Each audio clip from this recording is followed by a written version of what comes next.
Good morning, dear student. Today I am continuing the second part of the chapter Bricks, Beads, and Bones, the Harappan culture of class 12th history. Here we continue this chapter with the topic strategies for procuring material. The Harappans procure material for craft production in various ways. For instance, they established settlements where raw material was available, like Nageshwar and Balakot, where shell were found Shortugai, lapis lazuli, a blue stone, lothal, carnelian, steatite, and metal, Rajasthan and Gujarat. Another strategies to procuring raw material may have been send expeditions to areas such as the Khetri region of Rajasthan for copper and South India, mainly Karnataka, for coal. These expeditions established communication with local communities.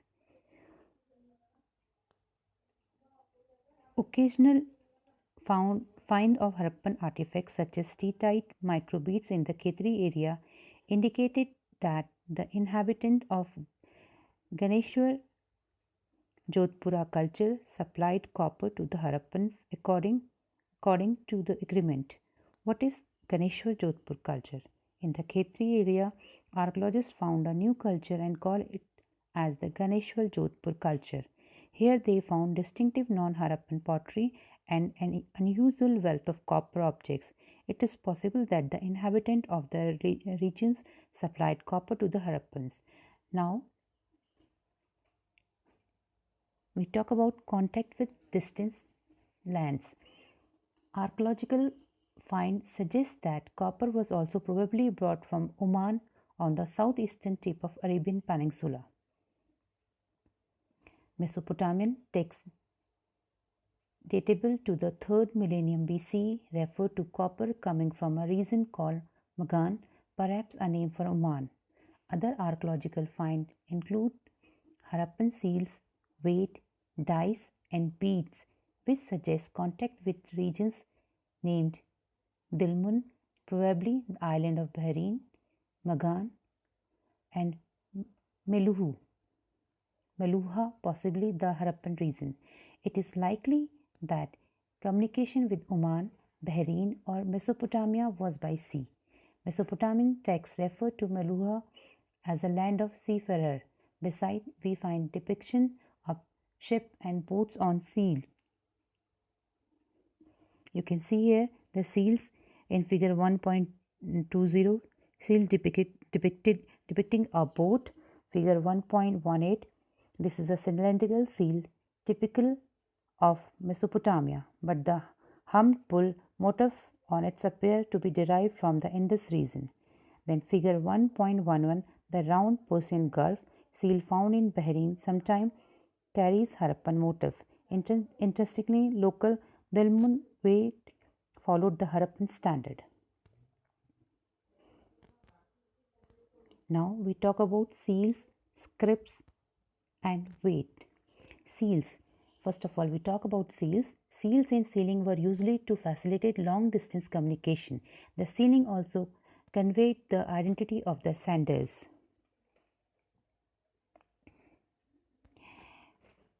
Seal and sealing were used to facilitate long distance communication. Imagine a bag of goods being sent from one place to another. Its mouth was tied with rope, and on the knot was affixed some wet clay on which some of more seals were pressed, leaving an impression. If the bag reaches with its sealing intact, it means that it had not been tampered with. The sealing also conveyed the identity of the sender. Harappan seals usually have a line of writing and animal motifs. Scholars have also suggested that the motif, generally an animal, conveyed a meaning to those who could not read. Then we talk about script and enigmatic script. Harappan seals usually have a line of writing, probably containing the name and title of the owner. Scholars have also suggested that the motif generally an animal conveyed a meaning to those who could not read. Already discussed, most inscriptions are short, the longest containing about 26 signs, although the script remained undeciphered to date. It was evidently not alphabetical, as it has just too many signs, somewhere between 375 and 400. The script was written from right to left. Now we talk about weight. Exchange were regulated by a precise system of weight, usually made of stone called cherts and generally cubical with no mark. Metal scale pan have also been found. Now, ancient authorities. There are indications of complex decisions being taken and implemented in Harappan society. Palaces and kings. A large building found at Mohenjo-daro was labeled as a palace by archaeologists, but no spectacular finds were associated with it. A stone statue was labeled and continued to be known as the priest king. As you can see, this priest king in figure 1.23. Some archaeologists are of opinion that Harappan society had no rulers, whereas other archaeologists feel that there was no single ruler but several rulers. Mohenjo-daro had a separate ruler, Harappa another, while some believe that there was a single state.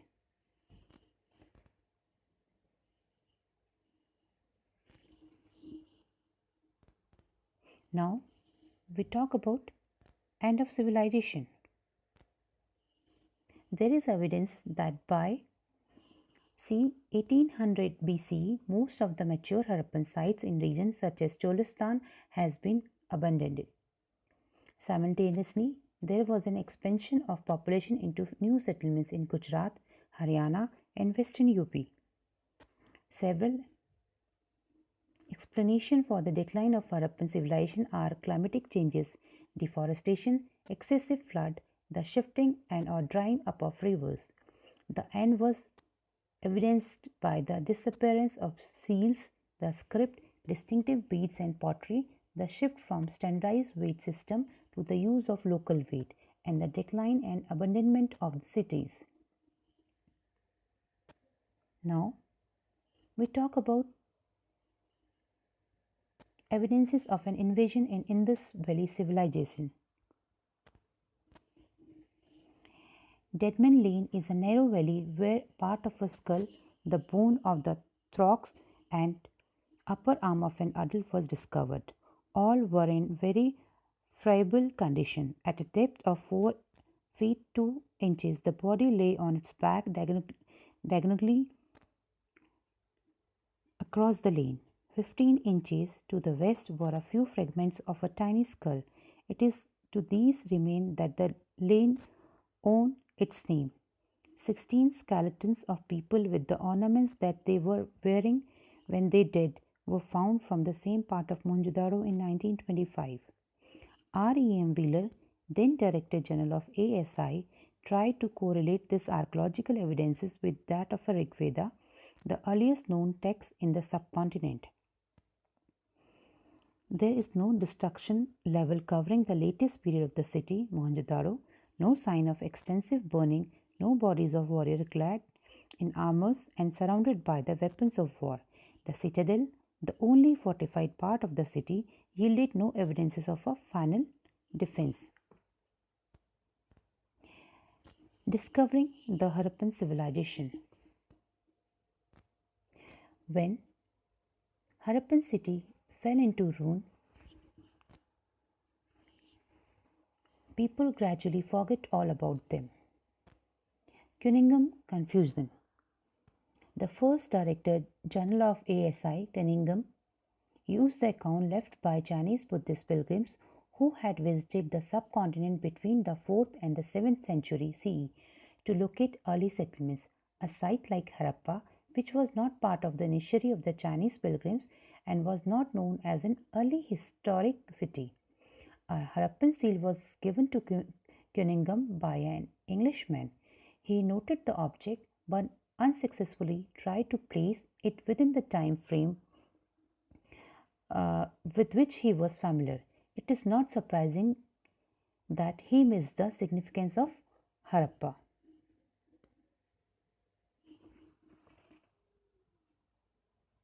Then a new old civilization.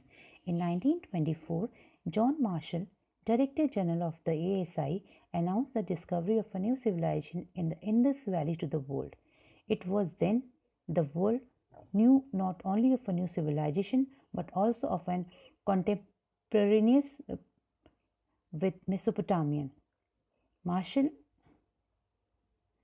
tended to excavate along regular horizontal units measured uniformly throughout the moons, ignoring the stratigraphy of the site. This means that all the artifacts recovered from the same unit were grouped together. New techniques and questions. Since the 1980s, there has also been growing international interest in Harappan archaeology. Specialists from the subcontinent and abroad have been jointly working at both Harappa and Mohenjo-daro. They are using modern scientific techniques, including surface exploration, to recover traces of clay, stone, metals, and plants. Animals remain as well as to minutely analyze every scrap of available evidences. This exploration promises to yield interestingly result in the future.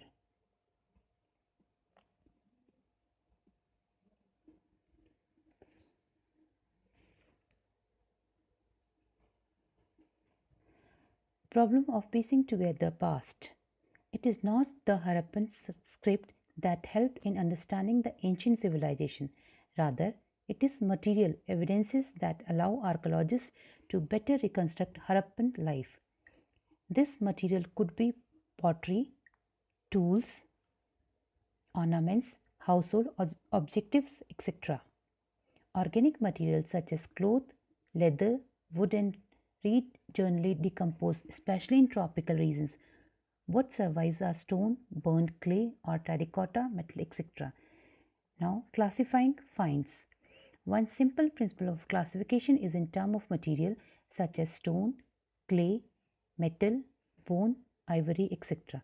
The second in the term of function, archaeologists have to decide whether, for instance, an artifact is a tool or an ornament, or both, or sometimes meant for ritual use.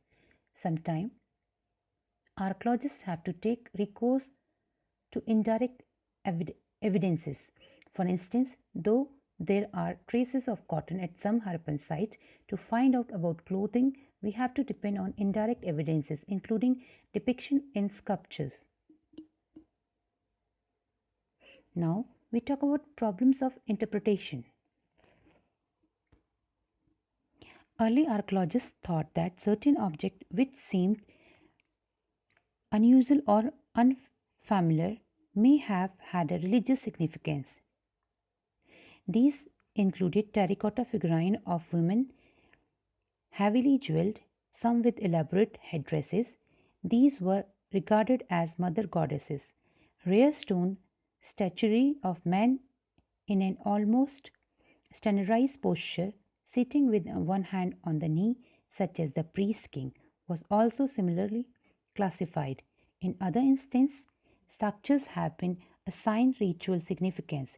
These include the great bath and fire altars found at Kalibangal and Lothal. Attempts have also been made to reconstruct religious belief and practices by examining seals, some of which seem to depict ritual scenes, others with plant motifs or thought to indicate nature worship. Some animals, such as the one horned animal, often called the unicorn, depicted on seals, seem to be mythical composite creature. In some seals, a figure shown seated cross-legged in a yogic posture, sometimes surrounded by animals, has been regarded as a depiction of Proto-Shiv. That is an early form of one of the major deities of Hinduism. Besides, conical stone objects have been classified as lingas. Many reconstruction of Harappan religions are made on the assumption that later Traditions provide parallel with early ones. That's all for today. We have completed the chapter 1. We'll continue the second chapter in our next video. Thank you.